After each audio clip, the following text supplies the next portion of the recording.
그가 모든 백성을 향하여 이르되 내게로 가까이 오라.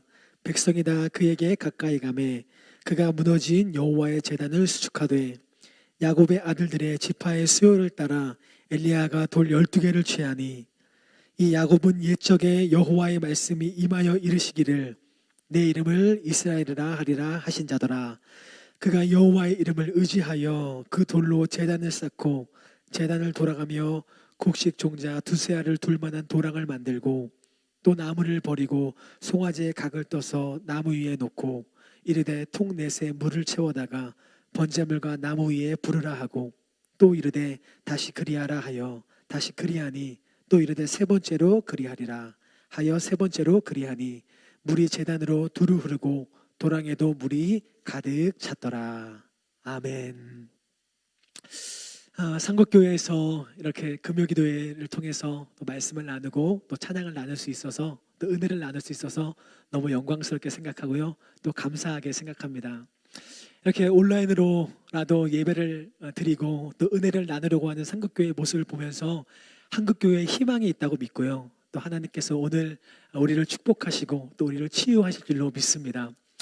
온라인으로 예배하는 우리 성도님들, 오늘 예배하는 그곳에 하나님의 임재와 영광이 가득하시기를 주님의 이름으로 축복을 드립니다. 혹시 옆 사람 계시다면 한번 이렇게 선포해 주시겠습니까? 당신은 하나님이 찾으시는 예배자입니다. 아멘. 감사합니다. 오늘 본문에는요, 엘리야가 등장합니다. 엘리야 너무나 유명한 선지자죠. 능력의 선지자, 하늘에서 불을 내린 선지자, 바로 이 엘리야 선지자가 오늘 본문에 등장합니다. 그런데 엘리야가 사역하는 시기에는 아합이라는 악한 왕이 있었습니다. 너무나 악한 왕이었습니다. 왜 아합이라는 왕이 악한 왕이었냐면요, 이 왕의 펼친 종교 정책이 너무나 악했기 때문이에요. 어떤 종교 정책을 펼쳤냐면요, 바알이라는 우상을 강압적으로 섬기게 하는 종교 정책을 펼쳤습니다. 이 정책 때문에 이스라엘 백성들은요, 너무나 힘이 들었습니다. 조상 대대로부터 내려오던 하나님을 섬길 수도 없고 이 바알이라는 우상을 섬길 수도 없는 이러한 애매한 상황, 이 머뭇머뭇대는 상황이 이스라엘 백성들을 너무나 힘들게 했던 것이죠. 하나님을 섬길 것인가 아니면 바알을 섬길 것인가 머뭇머뭇대고 있는 이스라엘 백성들, 이스라엘 백성들의 마음이, 심정이 너무나 힘이 들었습니다. 이러한 상황에서 엘리야가 아합을 만나게 됩니다. 그리고 엘리야는 아합에게 이러한 제안을 합니다. 바알의 선지자들과 이 엘리야가 갈멜산에서 한번 대결을 해보자, 붙어보자 라고 엘리야가 아합 왕에게 제안을 하는 것이죠. 여러분, 이 장면을 볼 때 어떤 생각이 드세요? 여러분, 이 제안은요 결코 쉬운 제안이 아니었습니다. 여러분 생각해 보세요. 바알의 선지자들은요 당시에 한 명, 두 명이 아니었고요 450명이나 됐습니다. 그러니까 지금 엘리야가 한 제안은 450대 1로 붙어보자, 대결을 해보자 라고 이야기한 거예요. 단순히 한 명, 두 명, 10명, 100명도 아니고요 450대 1로 붙어보자 라고 엘리야가 제안을 했던 것이죠.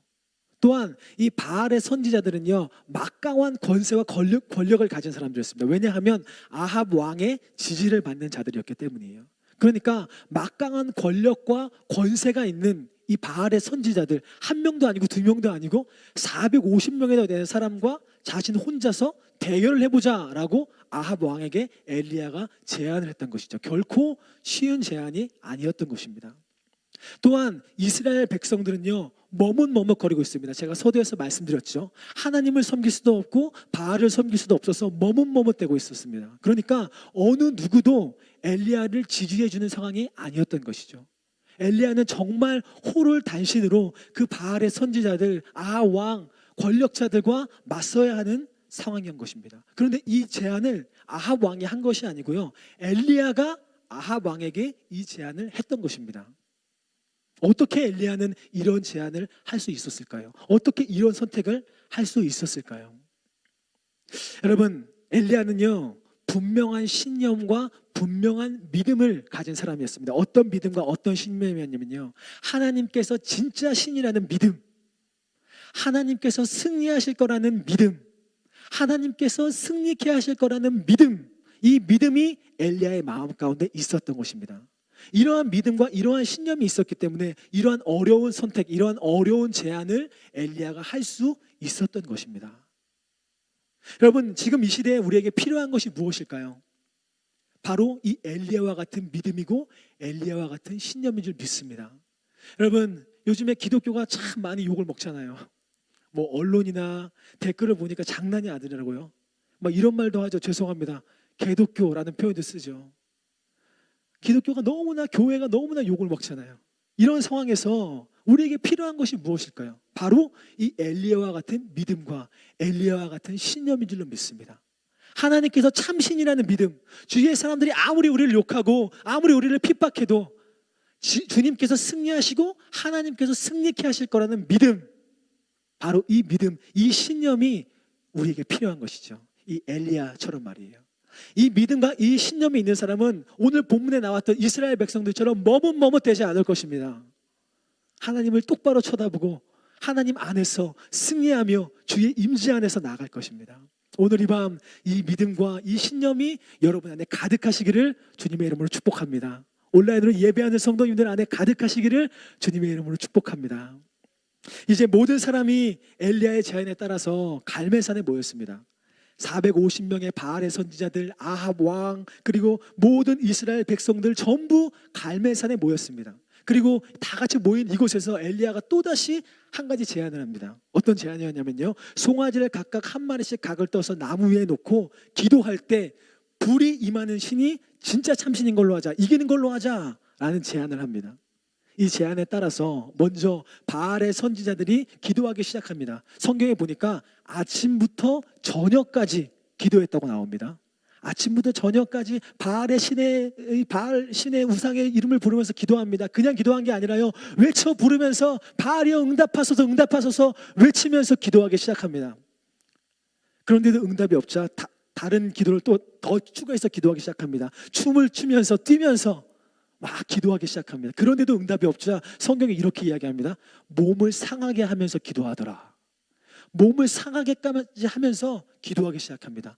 바알의 이름을 부르며 춤추며 뛰놀며 몸을 상하게까지 기도하기 시작하는 것이죠. 그런데 성경은 이렇게 이야기합니다. 29절에 보니까 아무 소리도 없고 응답하는 자나 돌아보는 자가 아무도 없더라. 아무도 없더라. 아무도 없더라. 여러분, 무엇을 의미하는 것이죠? 바알이라는 우상이 허상이라는 것을 의미하는 것입니다. 아무것도 아니라는 것이죠. 이제 엘리야의 차례입니다.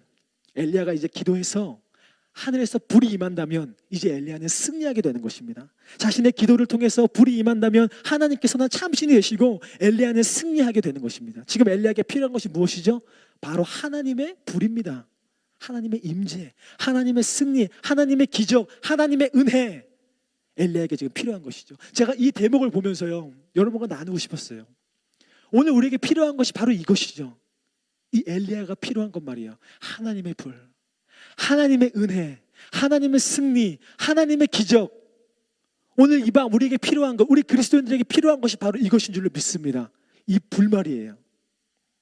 여러분, 지금 너무나 힘들고 어려운 상황이잖아요. 좋은 환경, 좋은 프로그램, 좋은 관계, 아무것도 할 수 없는 비대면 시대잖아요.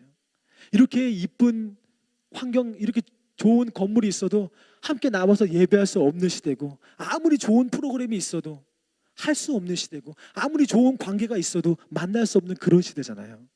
이런 시대에 우리에게 필요한 것이 무엇일까요? 바로 엘리야가 필요했던 그 하나님의 불인 줄 믿습니다. 그 불이 우리에게 임한다면 우리는 승리할 수 있는 것이죠. 여러분의 가정에, 여러분의 직장에, 여러분의 학교에, 여러분의 교회에 바로 이 불이 필요한 것이죠. 지금 예배하는 성도님들, 또 온라인으로 예배하시는 성도님들, 지금 예배할 때, 기도할 때 이 불이 여러분 가운데 임하기를 소망합니다. 할렐루야. 여러분 안에 이 불이 충만하게 임하기를 주님의 이름으로 축복합니다. 여러분, 이 코로나로 인해서 그런데요, 이 엘리야는요, 이 불이 임하게 하기 전에 아주 중요한 행동을 한 가지 합니다. 너무나 중요한 행동. 그냥 불이 임하여 주시옵소서 이렇게 기도했던 것이 아니라요, 어떤 중요한 행동들을 합니다. 이 행동이 너무나 중요하기 때문에 같이 한번 읽어보도록 하겠습니다. 오늘 읽었던 본문인데요, 열왕기상 18장 30절입니다. 함께 읽겠습니다. 시작. 엘리야가 모든 백성을 향하여 이르되 내게로 가까이 오라. 백성이 다 그에게 가까이 가매 그가 무너진 여호와의 제단을 수축하되, 그냥 불이 임하여 주시옵소서 이렇게 기도했던 것이 아니라 먼저 엘리야가 어떻게 하냐면요, 엘리야가 모든 백성을 향하여 이르되 내게로 가까이 오라, 가까이 오라 라고 말합니다. 가까이 오라. 무엇을 의미할까요? 바알신, 바알 제단, 거기에 가까이 있었던 백성들에게 먼저 말하는 것이죠. 가까이 오라. 다시금 여호와의 제단으로 가까이 오라. 가까이 오라. 여러분, 우리가 오늘 밤에 먼저 해야 될 것이 무엇이냐면요, 여호와께 가까이 나아가는 것입니다. 가까이 오라. 코로나 때문에, 걱정과 염려 때문에, 불투명한 미래 때문에 하나님을 바라보지 못했던 나의 시선, 나의 마음, 다시금 오늘 이 밤 하나님을 바라보며 살아계시며 참신이며 승리케 하시는 그 하나님을 바라보며 가까이 나오라. 가까이 나오라. 여러분, 우리가 먼저 필요한 것은요, 가까이 주님께 나아가는 것입니다. 다시금 하나님을 찾는 것입니다. 다시금 하나님의 마음을 담는 것입니다. 혹시 무거운 마음이 있으신 분 있으십니까? 지금 예배하면서 걱정과 근심 때문에 하나님을 바라보지 못하는 분 있으십니까? 불투명한 미래 때문에, 지금 이 코로나 때문에 힘들고 어려운 분이 계십니까? 그렇다면요, 그런 무거운 근심들, 걱정들, 염려들 다 가지고 주님께 가까이 나아가십시오. 예수님께서 이렇게 말씀하시죠. 수고하고 무거운 짐진 자들아, 다 내게로 나오라, 나오라. 예수님께서 이렇게 말씀하시는 거예요. 너희들이 지금 가지고 있는 걱정과 염려와 근심 다 가지고 나오라, 오라. 먼저 불이 임하게 하기 위해서는요, 하나님의 불이 우리를 충만하게 사로잡기 위해서는요, 우리가 주님께 가까이 나아가는 거예요. 그런 모든 상황들과 문제들을 가지고 말이에요. 그 다음에 엘리야가 이렇게 말합니다. 너무나 중요한 행동, 너무너무 중요한 행동을 그 다음에 엘리야가 합니다. 이렇게 행동을 하죠. 무너진 여호와의 제단을 수축하되, 무너진 여호와의 제단을 수축하되. 여기서 이 수축하되의 원어는요, 라파라는 원어입니다. 뜻은요, 고치다, 회복시키다 라는 뜻입니다. 다시 말해서 새로운 제단을 세운 것이 아니라 이미 이전부터 무너져 있던 그 제단, 그것을 다시 고치고 회복하라는 뜻입니다. 여러분, 이 제단을 지금 우리 용어로 하면 뭐죠? 바로 예배입니다. 예배. 그냥 불이 임하여 주옵소서 이렇게 했던 것이 아니라 다 같이 가까이 나아가 그 다음에 엘리야가 했던 행동은요, 뭐였냐면요, 제단을 고치고 회복하는 일이었습니다. 예배를 다시 새롭게 하는 일이었습니다.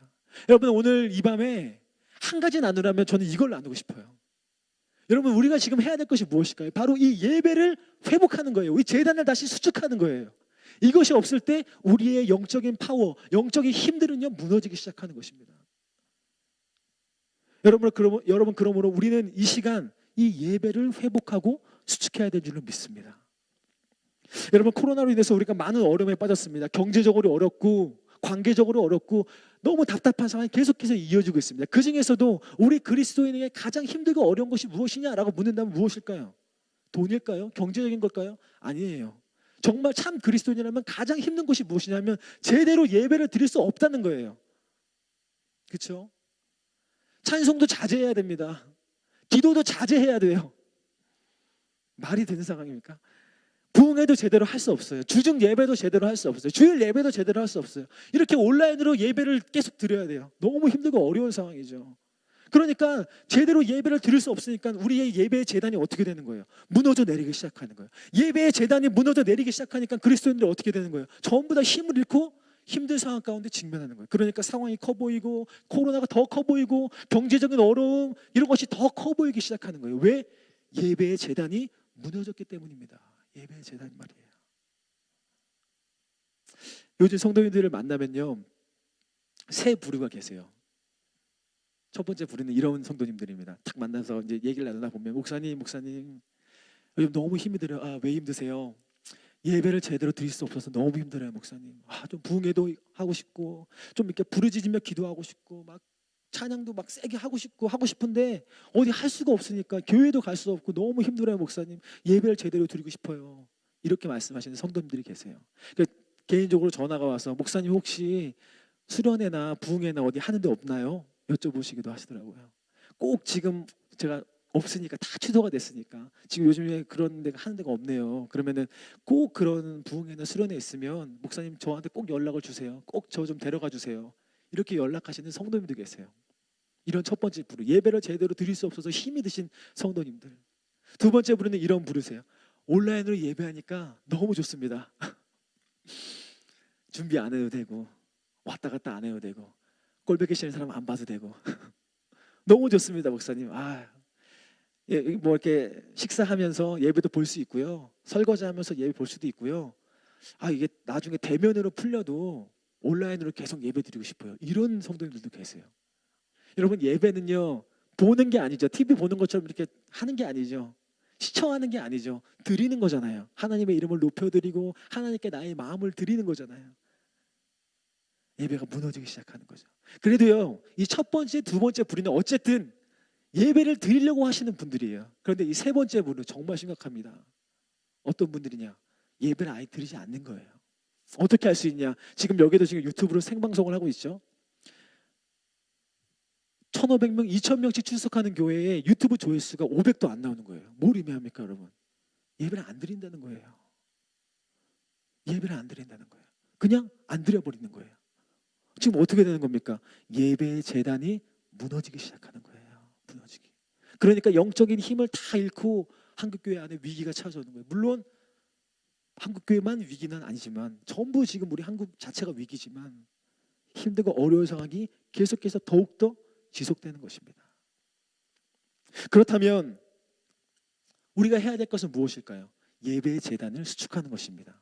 엘리야처럼 말이에요. 엘리야가 지금 예배의 재단을 수축했잖아요.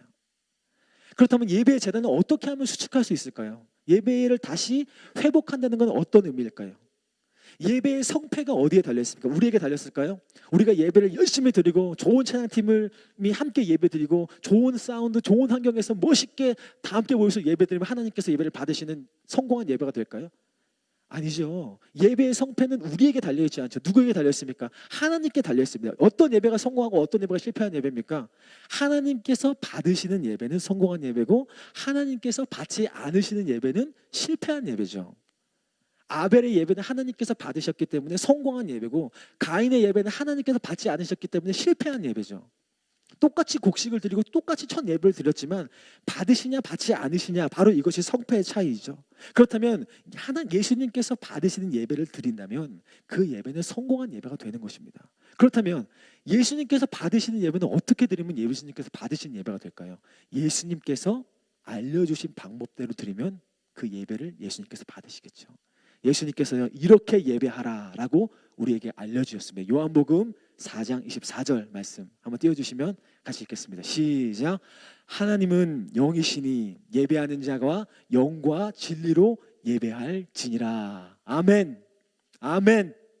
하나님께서는 바른 예배의 조건으로요 많은 것을 말씀하지 않으셨습니다. 어디 가서 예배 드려라, 꼭 이렇게 예배 드려라, 이 형식에 따라서 이렇게 드려라, 이렇게 말씀하지 않으셨어요. 이렇게 말씀하셨어요. 하나님은 영이시니 영과 진리로 예배할지어다. 그러면 내가 그 예배 받을게. 하나님께서 이렇게 정리해 주셨어요. 하나님은 영이십니다. 육체가 아니세요. 영이세요. 그래서 우리가 어떻게 예배하라고요? 영으로 예배하는 거예요. 투명한 영으로, 투명한 마음으로, 갈급한 마음으로. 영이기 때문에 거칠애나 보이기 위한 어떤 것도 필요 없습니다. 영이신 하나님 앞에 우리는 아무것도 숨길 수가 없습니다. 그저 투명한 영으로, 거룩한 영으로 하나님 앞에 나아가는 거예요. 진실된 마음으로 하나님께 나아가는 거예요. 우리가 있는 그곳에서 그렇게 나아간다면 하나님께서 그 예배를 받으시고 그 예배를 수축하시는 것입니다. 여러분 믿으시죠? 믿으시죠? 아멘 해주셔서 감사합니다. 꼭 가끔씩 이렇게 아무도 없는 곳에서 설교하는 것 같아가지고 이렇게 몇 분 계시니까 너무 좋은 것 같아요. 하나님께서 받으시는 예배, 하나님께서 받으시는 예배. 근데 여러분, 제가 하는 이 말을 오해해서는 안 됩니다. 교회에서 예배하는 것이 필요 없다는 것을 말하는 것이 아닙니다. 함께 모여서 예배하는 것은 굉장히 중요한 일이에요. 요 다음 절, 30절 다음 절, 31절에 야곱이 또 어떤 행동을 하느냐, 이런 행동을 하는데요. 31절 이렇게 이야기합니다. 야곱의 아들들의 지파의 수요를 따라 엘리야가 돌 12개를 취하니, 엘리야가 돌 12개를 취했다라고 이야기합니다. 12개의 돌은요 12지파를 상징합니다. 이스라엘의 12지파예요. 12지파를 한 자리에 모았다라고 이야기합니다. 12지파를 한 자리에 모았다는 것은 무엇을 의미할까요? 공동체가 함께 모였다는 것을 의미하죠. 그러니까 가까이 나와서 예배를 수축한 다음에 공동체가 함께 모였다는 것이에요. 함께 모여서 예배한다, 이것이죠. 관계 회복을 의미하는 것이죠. 고로 함께 모여서 예배하는 것, 우리 공동체가 함께 모여서 예배하는 것, 다 같이 주일날 모이고 금요일날 모이고 주중에 모이고 부흥회를 모이고, 이 모이는 것은 굉장히 중요한 것이에요. 그래서 성경에서도 말하죠. 모이기에 힘쓰라 이야기하죠. 모여서 예배하는 것에는 신비가 있습니다. 그런데 지금 그럴 수 없는 상황이잖아요. 그럴 수 없는 상황에 우리가 어떻게 예배를 회복해야 되냐 말이에요. 영과 진리로 아버지 앞에 나아가는 것입니다. 투명한 영으로, 거룩한 영으로, 진실된 마음으로 내가 있는 그곳에서 예배하는 것입니다. 여러분, 이 마음을 잃어버린다면 우리의 예배는 무너지기 할 것입니다. 하지만 이 마음을 회복하고 거룩한 영과 진리로 아버지를 예배한다면 그 예배는요, 성공하고 하나님께서 받으시는 예배가 될 것입니다. 제 인생에 있어서 가장 중요한 예배, 네 기억에 가장 남는 예배가 뭐니? 라고 물으신다면요, 어떤 예배가 있을까? 어떤 예배가 있을까요? 저는 여러 가지 많은 예배를 다 그러시겠지만 들으셨죠? 저도 많은 예배를 드렸는데 제 기억에 몇몇 남는 예배들이 있습니다. 정말 제 뇌리에 강하게 남는 예배. 제가 고등학교 때 방언을 받으면서 성령 체험을 했던 예배 기억에 남습니다. 한 30분을 기도하는 것 같았는데 기도하고 눈을 뜨니까 3시간 동안 혼자 기도했더라고요. 막 눈물 콧물로 막 기도했더라고요. 막 몸이 뜨거워지고 막 성령 체험을 하고 막 그랬던 예배도 있고요. 또 환상을 봤던 적도 있어요. 제가 예배 드리다가 환상을 봤던 그런 예배도 있고, 많은 회중들과 함께 다 같이 모여가지고 제가 예배를 인도할 때 하나님의 성령이 강력하게 임재하셔서 그 예배에 막 놀라운 막 기적과 이적들이 일어나는 예배도 경험했어요. 그런데 제 인생에서 가장 기억에 남는 예배, 가장 한 가지 예배를 뽑으라고 물어보신다면 저는 제 골방에서 하나님을 예배했던 예배를 뽑겠습니다. 저는요 20대 때부터 기타를 치면서 혼자 방에서 예배를 많이 드렸습니다. 기타를 배운 순간부터 예배를 많이 드렸어요. 그렇게 매일같이 예배를 자주 매일매일 이렇게 드리고 있었어요. 어쩔 때는 막 5시간씩도 드리고 막 이랬어요. 예배를 기타를 치면서 예배를 드리는데 어느 날 밤에 갑자기 하나님께서 저에게 임재하시는 거예요. 저를 찾아오셨어요. 하나님의 임재와 하나님의 영광이 너무나 강력해서 제가 서서 이렇게 기타를 치면서 많이 예배를 드렸는데, 이렇게 기타를 치면서 예배를 드리다가 그 임재가 너무 강력해서 서 있을 수가 없겠더라고요. 그래서 무릎을 꿇었습니다. 무릎을 꿇고 예배를 드리기 시작했어요. 그런데 하나님의 임재가 너무 강력하니까, 저희 모든 것이 드러나고 그 임재가 너무 강력하니까 무릎도 꿇을 수 없고 이마가 땅에 닿더라고요. 무릎 사이로 들어가더라고요. 이렇게 엎드려서 하나님을 예배했던 그 예배를 제가 잊을 수가 없어요. 제 방에서 드렸던 그 예배 말이에요. 제가 나중에 신학을 하고 나서 그 예배가 어떤 예배였는가 공부해 보니까 바로 프로스케네오 예배더라고요. 제가 지금 선교하고 있는, 사역하고 있는 이 프로스케네오, 바로 그 뜻입니다. 어떤 뜻이냐면요, 엎드림의 예배예요. 그냥 단순히 엎드리는 게 아니라 완전 하나님 앞에 엎드리는, 도저히 하나님의 임재가 너무 강력해서 서 있을 수가 없는 그 임재 앞에서 하나님을 예배하는 예배. 제가 바로 프로스케네오 예배를 하나님께 올려드렸더라고요. 제 골방에서 말이에요. 지금도 때때로 제가 집에서 기타를 치며 하나님을 예배할 때 하나님께서 저를 만나 주십니다. 어디를 가지 않아도, 어디에 꼭 뭐 어떤 집회의 부흥회를 가지 않아도 제 방에서 제가 기타를 치면서 예배할 때 하나님께서 저를 만나 주시고 저의 영혼을 소생시켜 주시고요, 다시 회복시켜 주시고요, 다시 여호와의 제단을 수축시켜 주시더라고요. 오늘날 우리에게 필요한 것이 무엇일까요? 바로 이것입니다, 여러분. 모일 수가 없는 시대잖아요. 골방에서 예배를 드려야 하는 상황이잖아요. 온라인으로 예배를 드릴 수밖에 없는 상황이잖아요. 이때 우리 그리스도인에게 영적으로 충전할 수 있는 힘이 무엇일까요? 바로 자신의 골방에서 예배를 이렇게 드리는 거예요. 꼭 교회에 나와야지, 어디 가야지, 어떤 말씀을 들어야지 하나님의 은혜가 임하는 것이 아니라는 거예요. 제 말씀을 근데 오해하면 안 됩니다. 아까는 말씀드렸듯이 교회에서 예배하는 건, 공동체가 모이는 예배는 굉장히 중요합니다. 하지만 그럴 수 없는 이 시대에 우리가 선택할 수 있는 예배, 어떤 예배입니까? 바로 이 골방에서 영과 진리로 아버지 앞에 나아가는 예배예요. 그 예배를 드린다면요, 하나님께서 우리의 예배를 수축시키시고 다시 회복시키시고 우리의 예배를 받으신다라는 사실입니다. 여러분, 여러분의 예배를 회복하시기 바랍니다. 여러분의 예배를 다시 새롭게 하시기 바랍니다. 다시 하나님을 뜨겁게 찬양하며 하나님께 기도하시기 바랍니다. 그때 하나님께서 여러분을 회복시키실 것이고요, 여러분의 예배를 새롭게 하실 것입니다. 마지막으로 이거 나누고 마무리하겠습니다. 예배를 수식하고 회복했다면 그 다음에 엘리야가 마지막으로 이 행동을 합니다. 이거 읽고 오늘 말씀 마무리하도록 하겠습니다. 어떻게 했냐면요, 선포하며 기도하기 시작했습니다. 예배를 회복한 자의 선포의 기도, 거기에 있는 능력이 있습니다. 왜? 하나님과의 관계가 새롭게 됐기 때문에. 하나님과의 관계가 새롭게 됐기 때문에 예배를 회복한 선포 기도에는 능력이 있는 것이죠. 이렇게 기도합니다. 열왕기상 18장 36절 함께 읽겠습니다. 이렇게 엘리야가 기도합니다. 시작. 저녁에 소제 드릴 때에 이르러 선지자 엘리야가 나아가서 말하되 아브라함과 이삭과 이스라엘의 하나님 여호와여, 주께서 이스라엘 중에서 하나님이신 것과 내가 주의 종인 것과 내가 주의 말씀대로 이 모든 일을 행하는 것을 오늘 알게 하옵소서. 아멘. 무슨 말입니까? 하나님이 하나님 되신 것을 알게 하옵소서. 선포한 것이에요. 선포합니다. 하나님이 하나님 되심을 알게 하옵소서. 오늘 알게 하여 주시옵소서. 엘리야가 선포를 딱 하니까 어떻게 돼요? 그 다음에 38절 이렇게 됩니다. 이에 여호와의 불이 내려서 번제와 나무와 돌과 흙을 태우고 또 도랑의 물을 얕은지라. 이에 여호와의 불이 내려서. 아멘. 아멘. 아멘. 여러분, 우리가 선포하며 기도할 때 어떻게 관계를 회복하고 예배를 수축하고 하나님께 가까이 나왔고 나서 선포하면 어떻게 된다고요? 여호와의 불이 내려서, 바로 여호와의 불이 내리기 시작하는 것입니다. 여러분, 오늘 이 밤 우리가 기도하며 먼저 아버지 앞에 나아가길 원합니다. 어떤 기도요? 하나님, 이 시간 제가 서 있는 이곳에서 하나님의 임재를, 또 하나님께서 예배를 수축하시는 경험을 하기 원합니다. 우리가 먼저 이렇게 기도하기 원합니다. 그런데 어떤 일이 일어나요? 그리고 선포하며 기도할 때 어떤 일이 나요? 여호와의 불이 우리 가운데 임한다.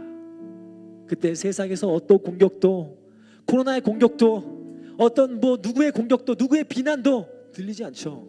왜요? 하나님께서 우리와 함께 하시고, 하나님께서 하나님의 은혜를 우리에게 부어주시고, 하나님의 승리를 우리에게 부어주셨기 때문에. 여러분, 오늘 이 밤 함께 찬양하며 기도할 때 여러분 안에 이 불이, 여러분의 삶 가운데, 여러분의 가정 가운데, 온라인으로 예배하는 그곳에 하나님께서 함께 하시기를 주님의 이름으로 축복을 드립니다. 이 시간 먼저 함께 찬양하며 아버지 앞에 나가기 원합니다. 우리 아까 함께 했던 찬양인데요,